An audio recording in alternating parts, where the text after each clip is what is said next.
Can pretty much take any slick floor cargo plane in the Air Force inventory and turn it into a flying hospital. It takes us 45 minutes to an hour to make that happen, and from there we go out and pick up patients. With our basic kit, we bring a handful of litters on. We can handle roughly 25 patients. We add another litter and 2 more bags. We can handle 50 patients. We add our CCAT team to that, critical care doc, a critical care nurse, and a respiratory therapist.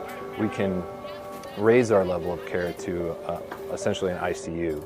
And they have enough stuff to handle roughly 6 ICU level patients on the plane as well. So in terms of capability, it's pretty interesting what we can do.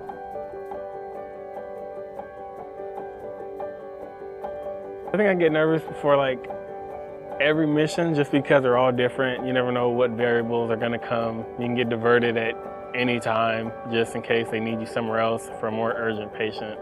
So I think nervousness is good just because it makes sure like you're still actively in the game. You're not just resting on your laurels or too comfortable with it.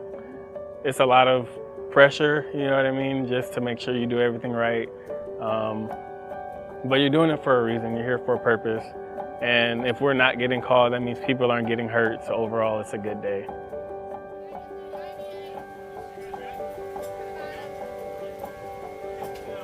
I was actually air evac'd out of a natural disaster, and then I decided that that was something that I wanted to repay. I was just so thankful that somebody was coming to pick me up. I kind of felt like once I saw them that I was going to be okay. Just that sense of relief really kind of just was like, all right, I'm going home. I'm going to be fine. And I actually almost felt guilty for leaving because I knew other people had to stay.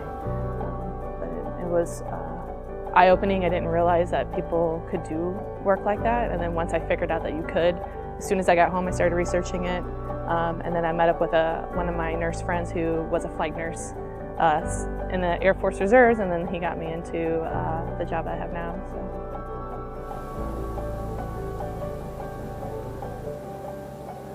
In Bagram in 16, where I was deployed to Afghanistan at the 455th, and we went on a mission in which we took off from Bagram, we went somewhere else.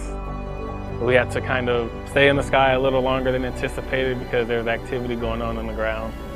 And we landed, we picked up a substantial amount of people, went back to Bagram, dropped them off, and the pilot was like, hey, we got to go back for more. And it was like, all right, button up. We took off again, went back, picked up more people, having to loiter around in the air while other activity was going on below us.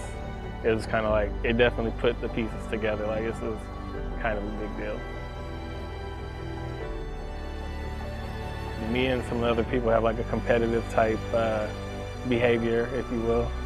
So it's just the camaraderie that we have, and knowing that, you know, nobody's coming at you personally to attack you, is just to help you grow. And by all of us growing together, we're able to provide more care for our patients.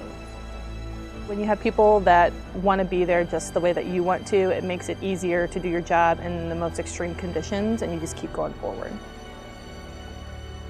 It's just awe-inspiring what we get to do for people, and then seeing people grow in their own right as they get to experience these missions. Sometimes we have flyers out here that have never flown an operational mission before. Here they get to connect years, sometimes years worth of training to actually doing the mission, and that feels pretty good. Our mission is just a righteous mission. You go home every night feeling like you've made a difference for somebody.